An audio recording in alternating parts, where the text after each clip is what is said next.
పితా పుత్ర పవిత్రాత్మ నామమున ఆమేన్. క్రీస్తు యందు ప్రియమైనటువంటి సహోదరి సహోదరులారా, క్రీస్తు ప్రభువు ఈరోజు సువిశేషంలో మనకు బోధించిన విషయము ఒకసారి ఆలోచన చేద్దాం.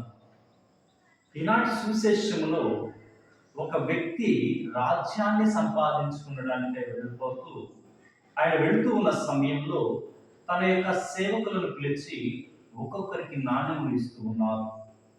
ఈ నాణ్యములు ఇచ్చి వ్యాపారం చేసుకోమని చెప్పి తాను రాజ్యాన్ని సంపాదించుకోవడానికి వెళ్ళి తిరిగి వచ్చిన తరువాత తన సేవకులను పిలిచి వారికి ఇచ్చిన దానిని బట్టి వారు ఎలా ఎదిగి ఉన్నారో, వారి జీవితంలో వ్యాపారంలో ఎలాగా వారు లాభాన్ని పొందుకున్నారో, వారి జీవితాలు ఎలా ఉన్నాయో తెలుసుకోవడానికి వారిని పిలిచినప్పుడు మొదటి వాడు ఆ యొక్క రాజుతో అంటూ ఉన్నాడు, ఇదిగో రాజ్యాన్ని ఇచ్చిన దానిని బట్టి నేను 10 నాణ్యములను సంపాదించాను అని.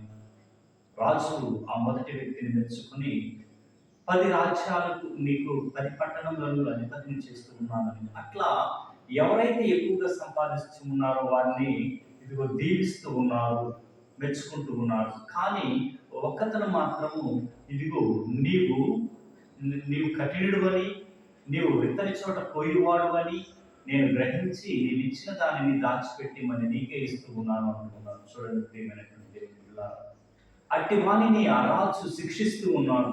నా ఎదుటనే తన యొక్క తలలను తీసివేయండి అని చివరి వచనాలలో మనం రాజు మాట్లాడటం ఈనాటి సువిశేషంలో మనం వింటూ ఉన్నాం.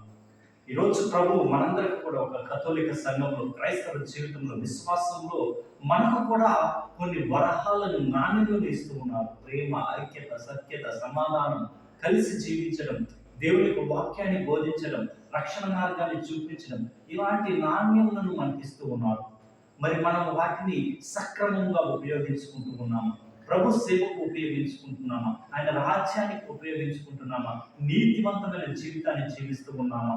ఈ రోజు యొక్క సువిశేషంలో ప్రభు మనతో మాట్లాడింది కేవలము తన రాకడను గురించి తెలియచేయడానికి, తన రాకడను తెలియచేస్తూ ఈ యొక్క ఉపమానాన్ని బోధించి ఉన్నారు. ఈరోజు మనం ఆలోచన చేద్దాం. మనకిచ్చినటువంటి నాణ్యములను, మనకిచ్చినటువంటి వరములను, మనకిచ్చినటువంటి వరహాలను బట్టి మనం దేవుని సేవకు ఎంతగా తోడ్పడుతూ ఉన్నాం? మన ఆత్మలను మనం రక్షించుకోగలుగుతూ ఉన్నామా? మనతో పాటు ఇతరుల ఆత్మలను రక్షించడానికి దేవుని సేవలో మనం ముందుండి నడుస్తూ ఉన్నామా లేదా? ఆత్మ పరిశీలన చేసుకుని ప్రభు ఇచ్చినటువంటి ఆ యొక్క దేవులను, వరహాలను ఉపయోగించుకుంటూ ఆయన సేవకు మనం లోబడి జీవిస్తూ ఆయనలో ఎదిగే కృపను ఆ ప్రభు మనకు దయచేయాలని ప్రార్థన చేస్తున్నాం. పితా పుత్ర పవిత్రాత్మ నామమున ఆమేన్. God bless you all.